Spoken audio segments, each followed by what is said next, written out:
Chief. Great. So good afternoon. We had a tragic incident on campus this morning where a vehicle ran into a group of pedestrians, people gathered on the street corner, resulting in several injuries. The driver then got out and used a weapon to cut several people who were then transported to local hospitals. I'm here today with two people who were primarily involved in the response. That's our Chief of Police and our Director of Public Safety, and also our Chief Medical Officer. Let me say first that I want to give our thoughts and prayers and hopes and wishes for speedy recovery to all those who were injured. We prepare for situations like this, but always hope never to have one. And so we're going to be able to go and visit the people who were injured a little bit later on this afternoon. But I just want to tell them all and their families how much we are looking forward to their full and complete recovery. Second, I want to commend our OSU police and the other police agencies who responded. You'll find within minutes to the situation and kept something that was very unfortunate from being very much worse. Let me now, for specific details, give you to our Director of Public Safety, Monica Mall. Monica? Hi. We'll have more details for you later, but I could... Up, please. Yes, we at West 19th Avenue, west of College, on the North Academic Campus in front of Watts Hall. Around 9:52 a.m., the Emergency Dispatch Center got a report that a vehicle had struck pedestrians. At 9:53, an OSU PD officer called out on the radio that shots were fired. He engaged a suspect who had gotten out of the vehicle after hitting pedestrians. The suspect cut multiple individuals. The officer engaged the suspect and shot and killed the suspect. The first Buckeye alert went out at 9:55 to alert the campus community that there was an emergency. Many officers from various different jurisdictions all over the county and outside the county responded immediately. By 11 a.m., the shelter-in-place notification was lifted, and the law enforcement personnel in the area continue to investigate multiple other things. There are a few buildings that are still closed. We don't have any reports of anything else. We believe the threat was ended when the officer engaged the suspect. Very fortunate that an OSU PD officer was there and took quick action, and we believe that injuries were minimized as a result of that. We will continue probably to have an active crime scene throughout the rest of the day, and we'll have more updates for you later on those things. As I said, we do have a few buildings that are still shut down just as a precaution as we go through and sweep those. But we do believe that the threat ended right when the officer engaged the suspect. Did the suspect fire any shots? We'd like to have Andy Thomas also come in and give information on the condition of the people who were injured, and we'll get back to you, Pastor. Thank you. Thank you. My name is Andrew Thomas. I'm Chief Medical Officer for the Medical Center. We received a number of wounded individuals here at Ohio State. We also received word from our colleagues at Grant and at Riverside that they had received wounded individuals. We actually had great collaboration and coordination between the systems when it comes to events like this. We trained for these events. Here at Ohio State, we received 5 wounded individuals from the scene, 2 with stab wounds and 2 with wounds related to being hit by the car. And we've just received a 5th victim who was actually hiding in place, as they had been directed to do by the Buckeye Alert, who actually just arrived here at the medical center not that long ago, and her injuries are still being assessed. There were 2 individuals with lacerations that were taken to Grant Hospital downtown. I'm told by my colleagues there that both of those individuals are doing well, with not with life-threatening injuries. As well, 2 motor vehicle accident victims that were taken to Riverside, and I'm told similarly those 2 individuals are doing well, but I don't have any more information on those folks. Was one of the people injured? Was the officer injured? Not that I'm aware of. I'm a chief of, not that I'm aware of. The officer's not injured? No, the officer is not What injured. were they staring with? Knife, machete, with? I'll let the chief or Chief and the Chief, this public is our safety police comment on chief. that. Yes, Let me just start from the top, and maybe it will answer some of your questions. About 9:52 a.m., a male suspect drove a vehicle over the curb, West 19th, west of College Avenue, struck pedestrians. He exited the vehicle and used a butcher knife to start cutting pedestrians. Our officers was on scene in less than a minute, and he ended the situation less than a minute. He engaged the suspect and he eliminated the threat. The suspect is DOA. The investigation is ongoing. I want to thank officers for doing a great job. They did what they were trained to do. We have a lot of agencies here that are assisting us: Columbus Police, Columbus Fire. There were 9 people transported to the hospitals, 8 in stable condition, 1 in critical condition. We have a lot of other agencies assisting us here: the State Patrol, Franklin County Sheriff's Office, FBI, ATF. We are making sure that we do everything we can to investigate this very thoroughly and not leave any hole unturned. Did the suspect have any other weapons? It's an ongoing investigation. We've recovered a butcher knife. The suspect is DOA. Is he an OSU student? That we will be able to provide you additional information when we have another press conference later. The investigation is still ongoing. Chief, was this a planned thing? Did this seem to be planned, and any indication this could be a terror attack? It's too early to say. The only thing that you can say, based upon common knowledge, that this was done on purpose, to go over the curb and strike pedestrians and then get out and start striking them with a knife. That was on purpose. Did the suspect say anything to the police officers? Ongoing investigation. Are there other suspects? As far as we know, there was 1 suspect, and that suspect is DOA. There were rumors of a second suspect, and we searched the Lane Avenue garage, and we could not find another suspect. We believe that there was 1 suspect, and we have that suspect. Was there a fire alarm pulled before this, and that's why some of the students were out on the sidewalk? Earlier today, there was a gas leak at a building, and so Columbus Fire was on scene checking that, and it was a valve. Which building? That was, I believe, Whitehall, the one at West 19th and College. So do we think that has any role in this at all? Still under investigation. What can you say about the injuries? What type of injuries? Maybe Andy would speak a little bit more about Sure.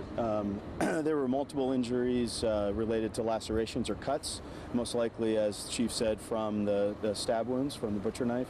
Then there were a number of people that had orthopedic and other soft tissue injuries related to being hit by the car initially. It's our understanding from the other hospitals, and it's our knowledge here, that none of the individuals appear to have life-threatening injuries at this time. Will they have to have surgery? One had, actually two. What was the question? If they had surgery. Yeah, 2 have completed surgery at this point here, mainly for orthopedic issues. Are they students, faculty, staff? We're going to release more information with the university at a later time. Talk about how you called for staff to come to the hospital. Talk about that. We saw them arriving to sleeves rolled up, ready to go. Yeah, so we have a process that's actually university-wide. When the Buckeye Alert goes out, we jump into action. The active shooter protocol is something that went out across campus, but also we internally have what's called a code yellow or disaster drill. We immediately made phone calls to key individuals, both the emergency department, our surgeons, our nurses, our respiratory therapists, and people just descend. We train for this. We work with the other hospitals in the city and the Central Ohio Trauma System to train for exactly these types of events. But I can't tell you how proud I am to work here at the university and to see my colleagues come together in a moment that all of us would really hate to ever have happen on any campus, much less our own. But it was great to see the response, and I'm glad people were not any further injured than they were. Dr. Drake, back to the mics. If you could talk a little bit about the mood on campus now, and you just come back from Thanksgiving break. This has got to be a tough time. We could see it on the faces of students here. Yes, this is obviously a tragic situation and something that, as Andy was saying earlier, we prepare for every year. Our students, our faculty, our staff are all trained because we've seen things like this happen around the country, and the best that we can do is to be prepared and then respond appropriately. I did want to say that we were so grateful that our police were there on the scene, able to neutralize the situation, that the injuries were not more severe than they were, and that, as you understand, people have been to the hospital already, treated and released in some cases, operated on but out of the operating room already in other cases. So we're pleased that those injuries aren't any more serious. I'll be able to go and visit those who were injured a little bit later on this afternoon. What do you hope to say to them? What I say to patients, regardless of circumstances, that we're here for them, and we want to do everything we can to help them have a full and complete recovery as quickly as possible, and just let them know that we care about them as people as well as patients. How do you assure students, parents, that when campus reopens, they'll be safe when they come back there? You know, we all do what we can to be as safe as we possibly can, and we all have the normal safety protocols in place, and we all live with the fear that things like this can happen to us. And so, but by being diligent and focusing, we believe we can be as safe as possible. And again, with our safety personnel and officers here to respond and help protect us, we're pleased that this was no more serious than it could have been. Talk about next steps. What do you plan to do about classes? Did you cancel classes? Or? We canceled classes today. This was quite disruptive this morning, and we wanted to, even though the situation appeared to be neutralized relatively rapidly, or very rapidly, we wanted to give the police a chance to begin their investigation, and so we held people in place until we felt that the campus was entirely safe and secure, pleased that that was the case. But now we've disrupted the schedule for half a day. It's emotionally draining and quite frightening, and so we wanted to say that this is a good day to to step back from classes, sort of get our footing, and then open again tomorrow. Sir, can somebody speak to the nature of the alert that went out that said run, fight, hide, or something to that effect? Is that a normal alert? Or yeah, so we have a protocol that we rehearse for what one should do if one engages an active shooter. And what I heard at first was that there were shots fired on campus, and therefore the active shooter protocol was going to be put in place, which is to do as much as possible to protect people, which is to not engage, to find some place to be safe, and to hide in place while the professionals arrive to neutralize the situation. So the first thing, our first order of business then was to make the campus safe and secure, and that happened, as you heard, within minutes. And then we investigate, and when we have information that lets people know that it's safe to resume normal or most normal activities, we allow that to go, that information to be shared. And we do that through text messaging, and it spreads rapidly throughout the campus. Can you repeat your name? I'm sorry. Yes, it's Michael Drake. Run, Hide, Fight is an ongoing training program. Run, Hide, Fight is an ongoing training program, and so when you see that referenced in an alert message, that rings a bell with members of the campus community that have been through the training. Talk about, there was a student hiding, so something must be getting through as the medical professionals talk to that.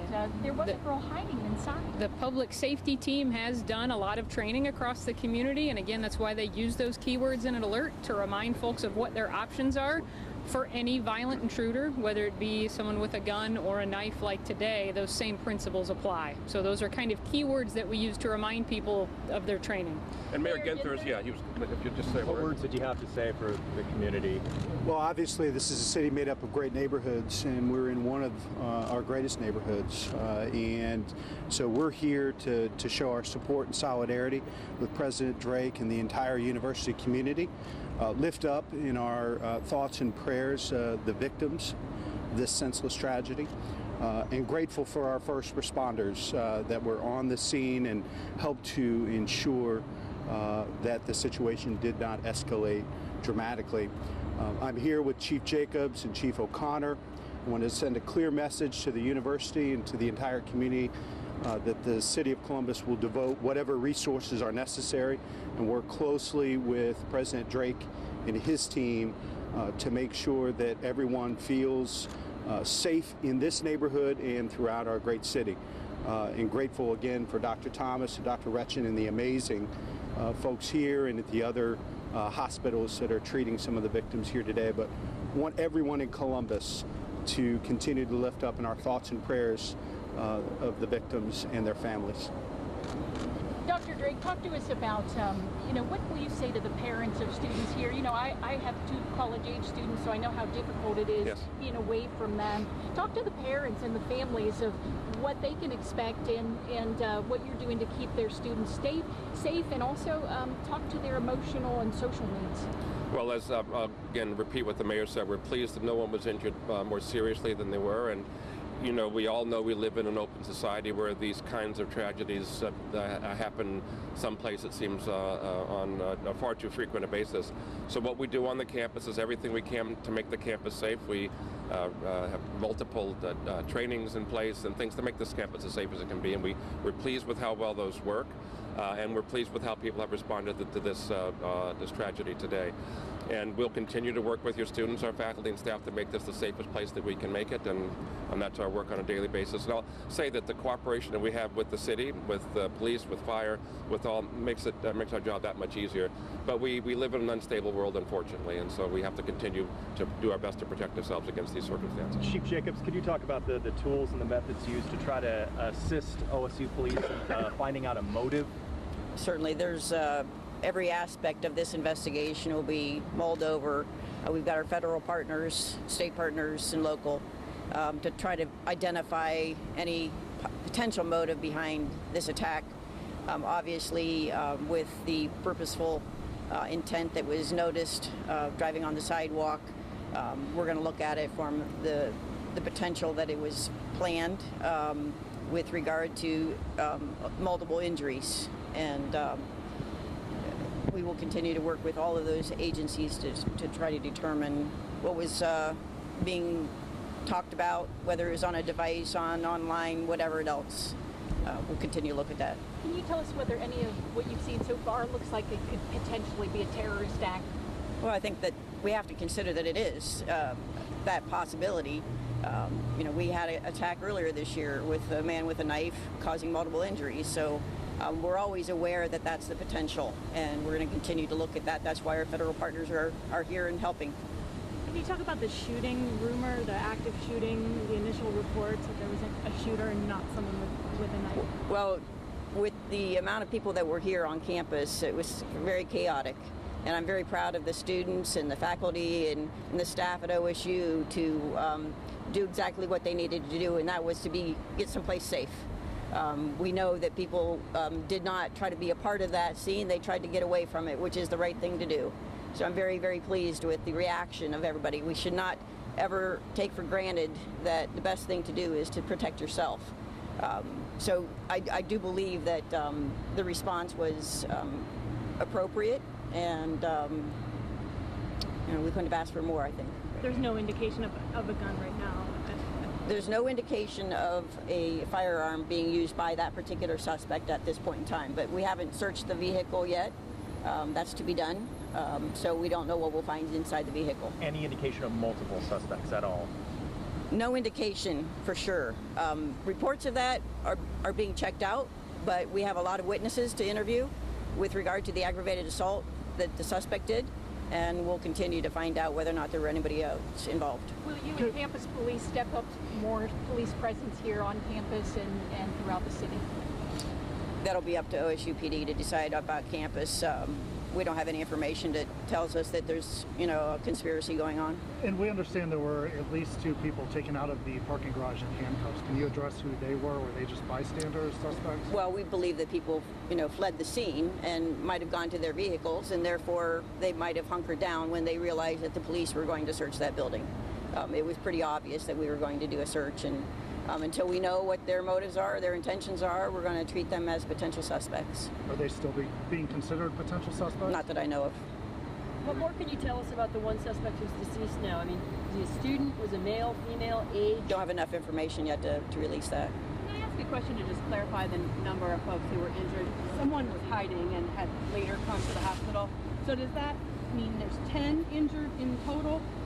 Or is that person included in the 9? It's included in the 9. Thank you, Dr. Yes.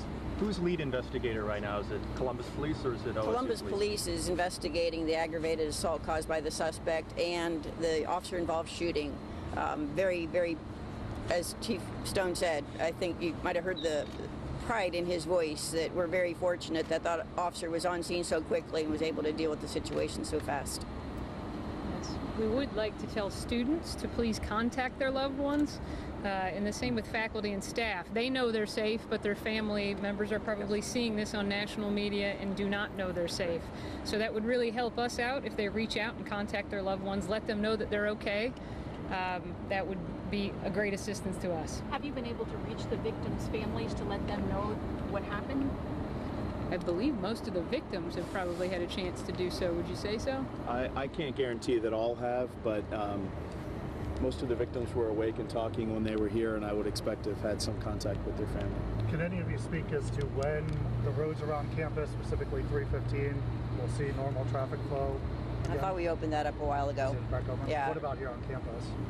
The only thing that I think we're holding now is College and Woodruff and 19th down to, that way, I believe Lane Avenue should be open soon if it's not already. Take one more question. Chief Stone, this might be for you. Did the officer warn the suspect that they were about to shoot? Was there any warning? Do you know? As far as I know, he engaged the suspect and commands were not followed, and the officer did what he had to do to stop the threat. Other than the attacker, was anybody shot? Not that we know of. Thank you. We'll have another update later. We appreciate it. Thanks very much. Thank you.